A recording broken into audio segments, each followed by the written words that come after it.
Dear students, today we shall talk about preparation of haloalkanes in the continuation of your previous topic. Okay, how haloalkane has to be prepared from the action of halogens on alkene. Last time हमने halogen acid और alkyne का reaction किया था और halogen acid हमने HCl HBr HI use किए थे और उनको सिमेट्रिकल और अनसिमेट्रिकल अल्कीन में ऐड करा था। तो this time we are taking up halogens. तो सबसे पहले हमारे पास है कि हेलोजन्स को हम इथीन में ऐड कर रहे हैं। ये सिमेट्रिकल अल्कीन है। तो मैंने आपको पहले भी बताया कि सिमेट्रिकल अल्कीन क्या होती है, जिसमें कार्बन डबल बॉन्ड कार्बन में दोनों तरफ हाइड्रोजन का नंबर इक्वल होता है, वो सिमेट्रिकल अल्कीन होती है। तो हम इसमें एक हेलोजन को ऐड कर रहे हैं।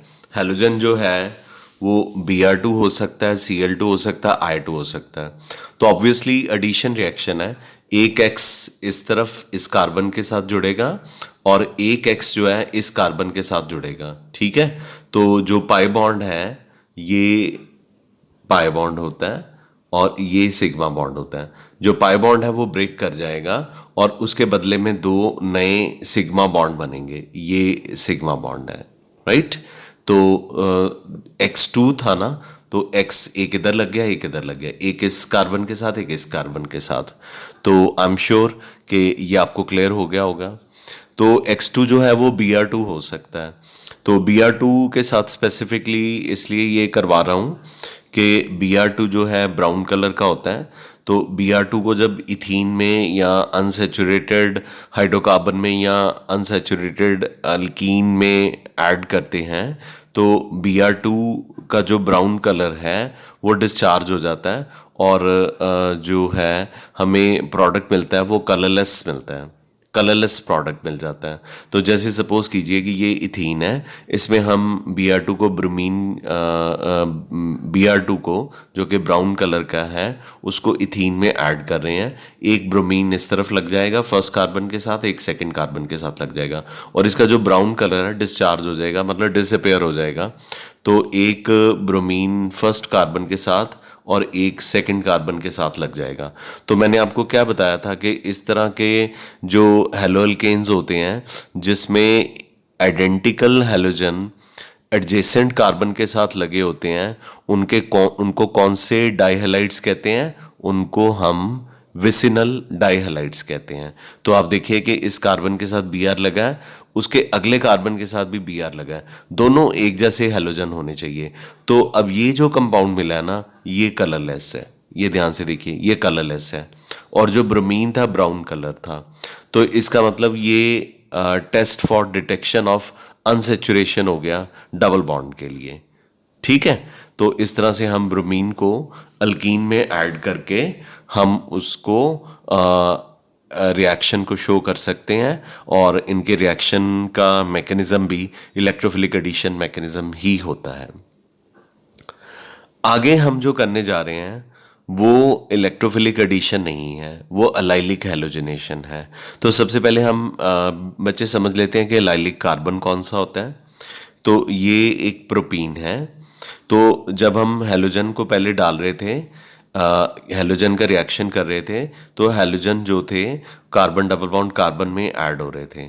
लेकिन जो अलाइलिक कार्बन होता है वो प्रोपीन का थर्ड कार्बन होता है। ये यहाँ पे मैंने स्ट्राइक स्टार बनाया हुआ है और मैंने यहाँ पे लिखा भी हुआ है कि ये अलाइलिक कार्बन है। तो हमने क्लोरीन को ऐड करना है। तो क्लोरीन ऐड नहीं होगा डबल बॉन्ड में, लेकिन उसके लिए रिएक्शन कंडीशन भी है 773 केल्विन टेम्परेचर पे। तो रिएक्शन जो है एडिशन की बजाय सब्स्टिट्यूशन रिएक्शन हो जाएगा। तो ये जो क्लोरीन है एक हाइड्रोजन को यहाँ से अलाइलिक कार्बन से एक हाइड्रोजन को सब्स्टिट्यूट कर देगा और HCl बन के बाहर निकल जाएगा और एक क्लोरीन जो है इसके साथ लग जाएगा। तो ये लग गया इसके साथ, यानी कि थर्ड कार्बन के साथ। ये कार्बन डबल बॉन्ड कार्बन, ये सेकंड, ये थर्ड, तो थर्ड कार्बन के साथ लग गया, तो इसको हम अलाइल क्लोराइड कहते हैं। तो ये जो फिनोमेना है जिसमें हैलोजन जो है अलाइलिक कार्बन के हाइड्रोजन को रिप्लेस करके, सब्स्टिट्यूट करके वहाँ पे अटैच हो जाता है, इस फिनोमेना को हम क्या कहते हैं, अलाइलिक हैलोजिनेशन कहते हैं। तो अलाइलिक हैलोजिनेशन करने के हमारे पास 3-4 मेथड्स हैं। तो ये पहला हमने किया डायरेक्टली Cl2 के साथ और 773 केल्विन टेम्परेचर के साथ। दूसरा है फिर से प्रोपीन ले लेते हैं और अब जो अलाइलिक हैलोजिनेशन है Cl2 यहाँ Br2 के साथ नहीं कर रहे हैं, एन ब्रोमोसिक्सिनामाइड से कर रहे हैं। एन ब्रोमोसिक्सिनामाइड CH2CO ये नाइट्रोजन है और ये ब्रोमीन है NBr। तो इसका एब्रीवेटेड फॉर्म जो है NBS है। तो बहुत बार आपको वो NBS ही कह देते हैं। तो ये N इसकी फुल फॉर्म है N-ब्रोमोसिक्सिनामाइड। तो ये वाला जो ब्रोमीन है अलाइलिक हाइड्रोजन को सब्स्टिट्यूट कर देगा, तो ये यहाँ पे लग गया, तो हमारे पास क्या आ गया, अलाइल ब्रोमाइड आ गया। तो फिर यहाँ से जो H निकलेगा वो कहाँ पे लग जाएगा, एन ब्रोमोसिक्सिनामाइड का जो ब्रोमीन है वो रिप्लेस हो गया, तो वहाँ पे H लग जाएगा, तो हमारे पास क्या आ जाएगा, सिक्सिनामाइड आ जाएगा। ठीक है, ये एक और मेथड है अलाइलिक हैलोजिनेशन का। तो बेसिकली मैं आपको अलाइलिक हैलोजिनेशन के बारे में आज बताना चाहता था। तीसरा जो मेथड हो सकता है, वंस अगेन हम प्रोपीन ले रहे हैं, तो अब बार बार प्रोपीन क्यों ले रहे हैं बच्चे, इसलिए ले रहे हैं कि ये फर्स्ट कार्बन है, कार्बन डबल बॉन्ड कार्बन से नंबरिंग करनी शुरू करी, ये सेकंड कार्बन है।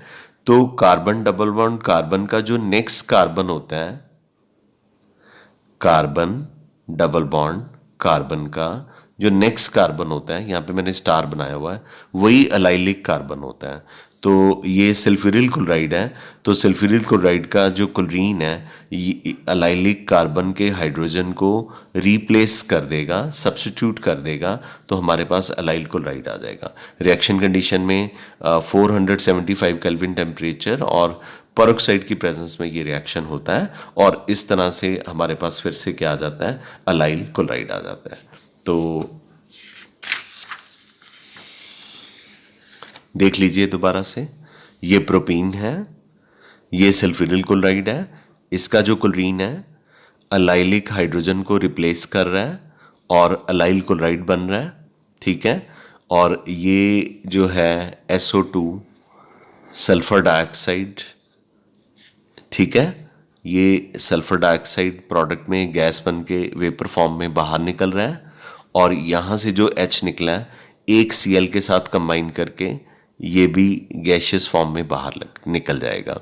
तो फिर हमारे पास एक क्लोरीन बचा ना, तो वो क्लोरीन जो है इसके साथ अलाइलिक कार्बन के साथ लगेगा, तो ये हमारे पास अलाइल क्लोराइड आ गया।